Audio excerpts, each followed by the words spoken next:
প্রিয় দর্শক শ্রোতা, আসসালামু আলাইকুম। বিবিধ বাংলা ইউটিউব চ্যানেলে আপনাদের সবাইকে আমি স্বাগত জানাচ্ছি। এখন আপনারা দেখতে পাচ্ছেন আমরা আছি নড়াইল সদর উপজেলার মুলদাইর নামক গ্রামে। এটি নড়াইল ঢাকা মহাসড়কে অবস্থিত আউইখালী ব্রিজ আপনারা দেখতে পাচ্ছেন। এখানে আমি একটা বিশেষ উদ্দেশ্যে এখানে আসছি।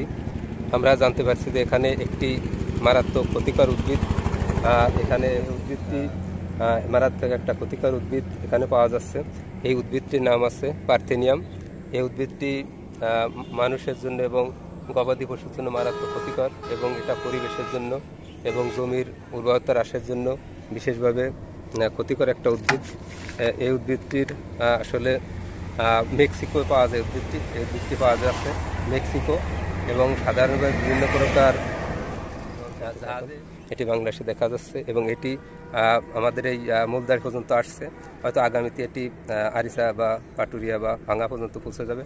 আসলে এই যে রেণুগুলো বা মাইসেলিয়াম আছে, এই রেণুগুলো সাধারণত বাতাসের মাধ্যমে, তারপরে গাড়ির টায়ারের মাধ্যমে, মানুষের পায়ের মাধ্যমে বিভিন্ন জায়গা অভিগমতা ঘটে, এবং এর রেণুগুলো বাতাসে ভেসে বেড়ায়। যেমন এই যে বিভিন্ন ধরনের ছত্রাক আছে, ছত্রাকের রেণু যেভাবে ঘুরে বেড়ায়, এইভাবে এটি এর রেণুগুলো সাধারণত বাতাসের মাধ্যমে বিস্তার ঘটে, এবং এই বিস্তার ঘটার ফলে এটি বিভিন্ন জায়গায় পৌঁছে যায় এবং আমাদের মারাত্মক ক্ষতি করে। আসলে এই উদ্ভিদের বৈজ্ঞানিক নাম আছে পার্থেনিয়াম হিস্টিরোকোরাস, এবং এটি সাধারণত এলিমেন্টিসি গোত্রের অন্তর্ভুক্ত, এবং এর ডাক নাম আছে কংগ্রেস ঘাস এবং গাজর ঘাস। এটি মানুষের এক প্রকার, এই যে রেণু দেখতে পাচ্ছেন, এই যে রেণু আছে, এই রেণুতে, এই যে ফুলের যে রেণু, এই রেণুতে এক প্রকার টক্সিন আছে।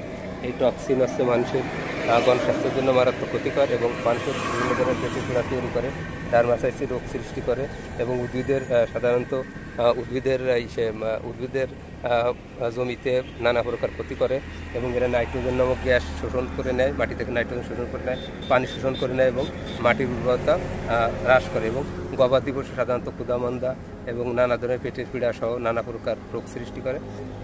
এই জন্য এই উদ্ভিদটি আমাদের জন্য ক্ষতিকর। এখন আমার দাবি আছে, যারা কৃষি বিশেষজ্ঞ, উদ্ভিদ বিজ্ঞানী যারা আছে, এবং যারা উদ্ভিদ নিয়ে যারা গবেষণা করে, তাদের সবাইকে এটি তদন্ত সাপেক্ষে এবং এই উদ্ভিদের ক্ষতিকর দিকটা বিবেচনা করে এটি এখনই রিমুভ করা উচিত, এবং এটি যদি রিমুভ করা না হয় তাহলে আমাদের সমস্যা হতে পারে। এবং এটি বিশেষভাবে এবং এটি দমন পদ্ধতি ও জানা আছে। এটি সাধারণত লবণ দিয়ে স্প্রে করে, লবণ পানি দিয়ে স্প্রে করে এটি দমন করা যায়। তাছাড়া এটা যদি পুড়িয়ে ফেলা যায় তাহলে এটা দমন করা যায়। তাছাড়া এটা দমন করার জন্য আরও নানা পদ্ধতি আছে, পুঁতে ফেলানো যায়। এভাবে যদি দমন না করা হয় তাহলে আমাদের এটা পরিবেশের জন্য, বাংলাদেশের জন্য মারাত্মক আপন কিছু হতে পারে বলে আমরা মনে করি।